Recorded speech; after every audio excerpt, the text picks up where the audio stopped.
Hello friends, our next topic is hemophilia. Hemophilia is a genetic disorder. Hemophilia हा जो disease आहे याला आपण जेनेटिक डिसऑर्डर म्हणून ओळखतो. Hemophilia is caused due to the recessive gene. This recessive gene is present on the non-homologous part of X chromosome. The gene responsible for hemophilia is present on the non-homologous part of X chromosome. X क्रोमोझोमच्या non homologous पार्टवरती हा gene recessive gene for haemophilia हा present असतो. The person suffering from haemophilia does not have blood clotting factor. जो व्यक्ती या haemophilia नावाच्या डिसीजमधनं सफर होतो त्या व्यक्तीच्या रक्तामध्ये रक्त गोठण्यासाठी आवश्यक असलेला जो फॅक्टर आहे तो नसतो. म्हणून the minor injury can cause continuous bleeding as blood fails to clot or clots very slowly. जर अशा व्यक्तीला, जो व्यक्ती हिमोफिलिया नावाच्या डिसीजमधनं सफर होतो त्या व्यक्तीला एखादी लहान मोठी इंजुरी जर झाली, जखम झाली, तर त्या जखमेतनं बरंचसं रक्त हे वाहून जातं, कारण त्या व्यक्तीच्या रक्तामध्ये ब्लड क्लॉटिंग फॅक्टर हा नसतो आणि ते ब्लड क्लॉट होत नाही किंवा झालंच तर उशिराने होतं. लक्षात. Hence haemophilia is also known as bleeders disease. Okay. हा जो हिमोफिलिया नावाचा डिसीज आहे ज्याला आपण जेनेटिक डिसऑर्डर म्हणून ओळखतो आणि तो डिसीज रेसेसिव्ह जीनमुळे होतो आणि हा रेसेसिव्ह जीन एक्स क्रोमोझोमच्या नॉन होमोलोगस पार्टवरती प्रेझेंट असतो. या डिसीजला दुसरं नाव आहे ब्लीडर्स डिसीज. ओके. आता या डिसीजचं किंवा या जीन्सचं इनहेरिटन्स एका जनरेशनपासून दुसऱ्या जनरेशनपर्यंत कशा पद्धतीने होतं किंवा हा जो जीन आहे, जीन रिस्पॉन्सिबल फॉर हिमोफिलिया, याचं मेकॅनिझम ऑफ इनहेरिटन्स कशा प्रकारचं आहे ते आता आपण पाहूया. Let us consider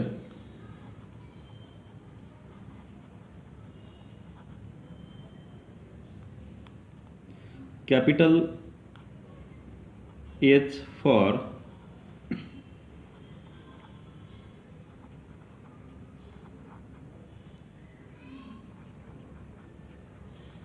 normal clotting of blood, किंवा आपण असं म्हणू शकतो capital H is used for the dominant gene responsible for normal clotting of blood. आपण कॅपिटल लेटर हे नेहमी डॉमिनंट जीनसाठी वापरतो, म्हणून हा जो कॅपिटल एच आहे, this capital H is used for dominant gene that is for normal clotting of blood, and small H for the recessive gene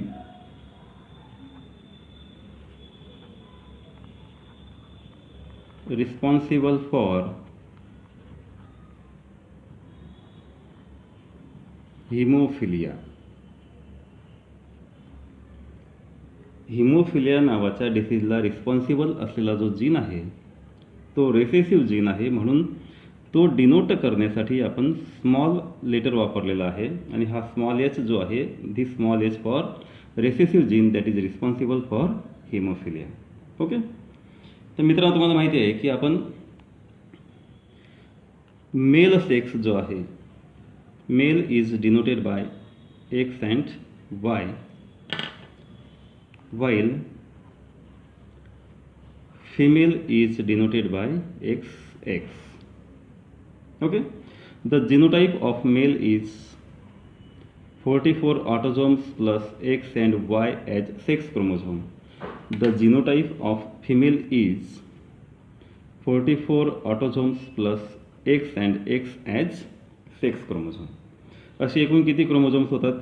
46 chromosomes या ठिकाणी बरोबर होत असतात. ओके. आता आपण एक चौकट तयार करू. त्या चौकटीमध्ये लिहू आधी सेक्स दोन प्रकारचे, एक मेल सेक्स आणि दुसरा फिमेल सेक्स. ओके, हे दोन सेक्स आपण लिहिले, मेल आणि फिमेल. त्यानंतर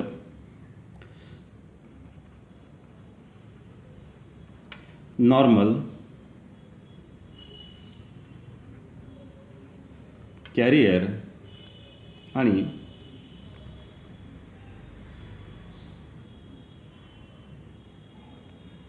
हिमोफिलिक अशा तीन कंडिशन आपण या ठिकाणी लिहिल्यात. पहिली कंडिशन आहे नॉर्मल, दुसरी आहे कॅरियर आणि तिसरी आहे हिमोफिलिक. हिमोफिलिक म्हणजे काय? The person suffering from haemophilia, such a person is called as haemophilic person. Carrier हा कन्सेप्ट तुम्हाला कलर ब्लाइंडनेसमध्ये सांगितला आहे की कॅरियर कन्सेप्ट फक्त फिमेलमध्ये असते आणि ती female gene for that particular disease carry करायचं काम करते, परंतु प्रत्यक्षात त्या डिसीजमधनं सफर होत नाही, अशी जी कंडिशन असते that condition is called as carrier. आणि नॉर्मल, जर तो मेल नॉर्मल असेल तर त्याच्या रक्तामध्ये ब्लड क्लॉटिंग फॅक्टर्स असतात आणि असा मेल जो आहे त्याला म्हणतो आपण नॉर्मल मेल, किंवा अशी फिमेल जर असेल तर तिला म्हणायचं नॉर्मल फिमेल. आता हा जो नॉर्मल मेल आहे त्याचा जिनोटाईप आपण लिहितो आहे एक्स कॅपिटल एच आणि वाय. एक्स कॅपिटल एच म्हणजे dominant gene for normal clotting of blood. Okay, if the female is normal then the genotype of such a female is X capital H X capital H. या फिमेलच्या दोन्ही X क्रोमोझोमच्या non homologous पार्टवरती dominant gene आहे आणि हा dominant gene कशाला responsible आहे? Responsible for normal clotting of blood, and such a female is called as normal female. Okay, carrier concept is not present in male. Carrier ही फक्त female असू शकते. आता अशी जी कॅरियर फिमेल आहे त्या कॅरियर फिमेलचा आपण जिनोटाईप लिहितो X capital H X small H.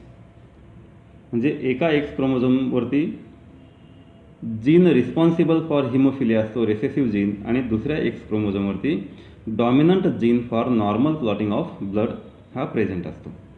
आता डॉमिनंट जीन हा रेसेसिव्ह जीनला एक्सप्रेस होऊ देत नाही, म्हणून ही जी फिमेल आहे ती फक्त जीन कॅरी करायचं काम करते, but she herself is not haemophilic. ती स्वतः या डिसीजमधनं सफर होत नाही. And such a female which carries gene for haemophilia but she herself is not suffering from haemophilia, such a female is called as carrier female. Okay, now if the male is haemophilic, जर तो mail हा haemophilic असेल तर haemophilic मेलचा जिनोटाईप काय असला पाहिजे? X small H आणि Y is the genotype of haemophilic male. Okay, जर एखादी फिमेल ही हिमोफिलिक असेल तर तिचा जिनोटाईप असला पाहिजे X small H X small H. म्हणजे तिच्या एक्स क्रोमोझोमवरच्या नॉन होमोलोगस पार्टवरती दोन्ही ठिकाणी जीन रिस्पॉन्सिबल फॉर हिमोफिलिया किंवा रेसेसिव्ह जीन असेल तर अशी जी फिमेल आहे त्या फिमेलला म्हणावं हिमोफिलिक फिमेल. ओके, की जिच्यामध्ये दोन रेसेसिव्ह जीन्स आहेत responsible for haemophilia, and such a female is non as haemophilic female. Okay, आता आपण दोन कंडिशन्स पाहणार. त्यापैकी पहिली जी कंडिशन आहे, उदाहरणार्थ cross number 1. If a haemophilic mail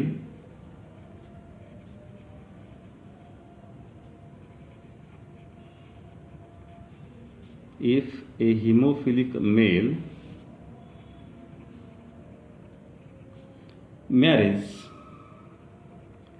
with normal female, जर एखाद्या हिमोफिलिक मेलने नॉर्मल फिमेलशी लग्न केलं तर हा जो जीन आहे, जीन रिस्पॉन्सिबल फॉर हिमोफिलिया हा एका जनरेशनपासून दुसऱ्या जनरेशनपर्यंत सेक्स कसा चेंज करतो ते आपण या पहिल्या क्रॉसमधनं पाहणार. Now the first parent is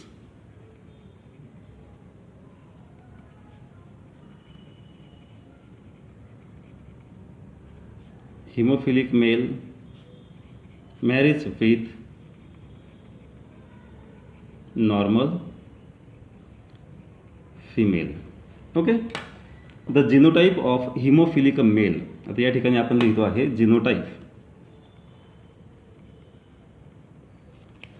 the genotype of haemophilic male is X small h and Y. The genotype of normal female is X capital H, X capital H. Okay. Then gametes.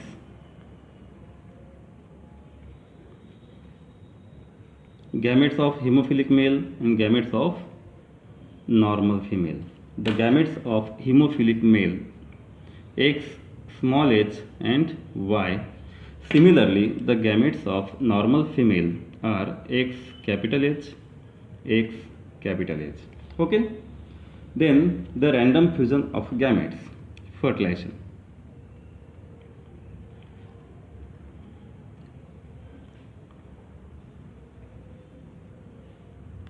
या ठिकाणी काय येईल सांगा बरं.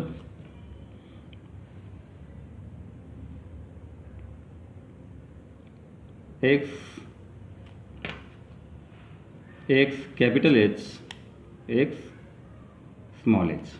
Okay. या ठिकाणी पाहूयात आपण काय येईल. X capital H, X small h. आपण लिहिताना आधी डॉमिनंट जीन लिहितो, त्यानंतर रेसेसिव्ह जीन लिहितो. हा इकडचा डॉमिनंट जीन आहे म्हणून तो आधी घेतला, हा रेसेसिव्ह जीन आहे म्हणून तो नंतर घेतला. ओके. आता या ठिकाणी डॉमिनंट जीन आहे आणि रेसेसिव्ह जीन आहे. डॉमिनंट जीन हा रेसेसिव्ह जीनला एक्सप्रेस होऊ देत नाही, म्हणून ह्या ज्या डॉटर्स आहेत, 2X क्रोमोझोम आहे म्हणून ही जी डॉटर किंवा ह्या डॉटर्स जे आहेत त्यांना आपण म्हणतो कॅरियर डॉटर्स. ओके. त्यानंतर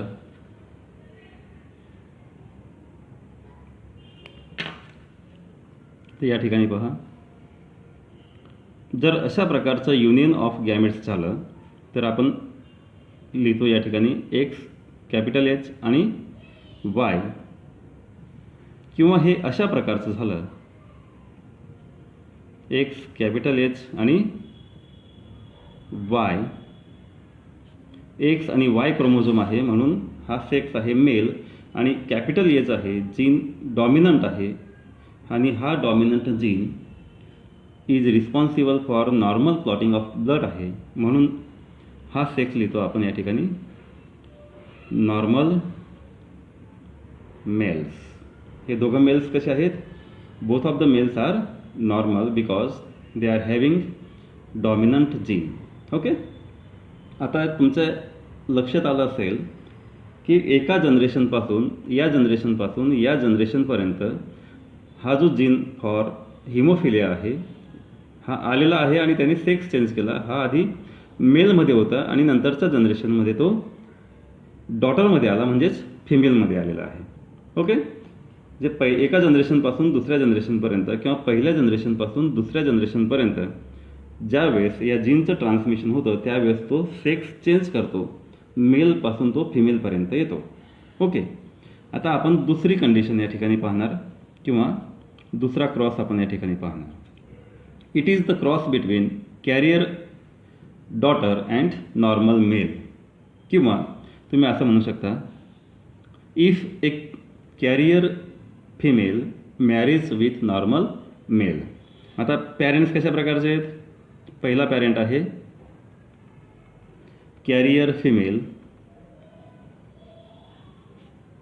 is crossed with normal male. या दोघांमध्ये जर लग्न झालं किंवा कॅरियर फिमेलने नॉर्मल मेलशी लग्न केलं तर या जीनचं ट्रान्समिशन पुढे कशा पद्धतीने होतं ते आपण पाहणार. The genotype of carrier female is X the genotype of carrier female is X capital H, X small h, while the genotype of normal male is X capital H and Y. Okay, याला नाव द्यायचं आपण genotype. आता लिहितो आपण gametes. Gametes of carrier female and gametes of normal male. पहिला gamete आहे X capital H आणि या कॅरियर फिमेलचा दुसरा गॅमेट आहे एक्स स्मॉल एच. त्यानंतर एक्स कॅपिटल एच आणि वाय अशा पद्धतीने हे गॅमेट तयार झालेत. प्रोसेस ऑफ गॅमेट फॉर्मेशन पूर्ण झालेली आहे. त्यानंतरची प्रोसेस असते फर्टिलायझेशन.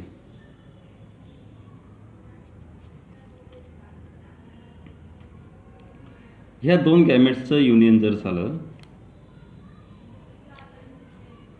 तर पहा पुढे X capital H, X capital H, दोन एक्स क्रोमोझोम आहेत आणि दोन्ही एक्स क्रोमोझोमवरती डॉमिनंट जीन आहे for normal clotting of blood, म्हणून ही जी फिमेल आहे such a female is called as normal female. Okay. त्यानंतर समजा या पद्धतीने हा गॅमेट जर या ठिकाणी या दुसऱ्या गॅमेटपर्यंत हे युनियन होत असेल, ओके, या दोन गॅमेटचं युनियन जर होत असेल एक्स कॅपिटल एच आणि वाय, तर x capital H Y, X आणि वाय सेक्स क्रोमोझोम आहेत आणि डॉमिनंट जीन आहे म्हणून हा नॉर्मल मेल आहे. ओके. त्यानंतर आता समजा हे युनियन ऑफ गॅमेट्स अशा पद्धतीने जर होत असेल तर आपण ते असं लिहिणार एक्स कॅपिटल एच आणि त्यानंतर एक्स स्मॉल एच. दोन एक्स क्रोमोझोम आहेत, पैकी एका एक्स क्रोमोझोमवरती dominant gene for normal clotting of blood आहे आणि दुसऱ्या एक्स क्रोमोझोमवरती रेसेसिव्ह जीन फॉर हिमोफिलिया आहे, म्हणून ही जी फिमेल आहे या फिमेलला म्हणणार आपण कॅरियर फिमेल. ओके. आणि शेवटी समजा या दोन गॅमेट्सचं युनियन जर झालं तर पाहू आपण आता पुढे एक्स स्मॉल एच आणि वाय. एक्स आणि वाय क्रोमोझोम आहे म्हणून हा मेल आहे आणि एक्स क्रोमोझोमच्या नॉन होमोलोगस पार्टवरती रेसेसिव्ह जीन फॉर हिमोफिलिया आहे, म्हणून हा जो मेल आहे हा मेल कसा येईल, this male is haemophilic. Haemophilic male. आता मित्रांनो पहा, हे दुसरा क्रॉस तुम्ही घेतला. दुसऱ्या क्रॉसमध्ये फिमेल ही कॅरियर आहे आणि मेल हा नॉर्मल आहे. म्हणजे पहिल्या क्रॉसमध्ये आपण पाहिलं मेल हा नॉर्मल होता, त्या हिमोफिलिक मेलपासून कॅरियर फिमेलपर्यंत तो जीन फॉर हिमोफिलिया आलेला आहे आणि त्यापुढे त्या कॅरियर फिमेलपासून हा जीन हिमोफिलिक मेलपर्यंत आला आहे. म्हणजे याचं ट्रान्समिशन जे आहे ते मेलपासून फिमेलपर्यंत झालं आहे आणि फिमेलपासून पुन्हा मेलपर्यंत झाला आहे. ओके.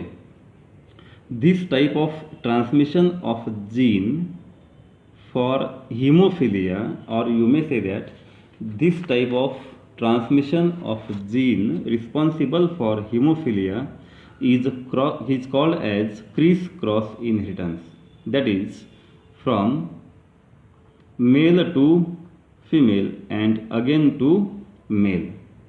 जे अशा पद्धतीने जे ट्रान्समिशन ऑफ जीन होतं मेलपासून फिमेलपर्यंत आणि फिमेलपासून पुन्हा मेलपर्यंत, अशा प्रकारच्या ट्रान्समिशन ऑफ जीनला म्हटलं जातं criss cross type of inheritance, or this type of inheritance is also known as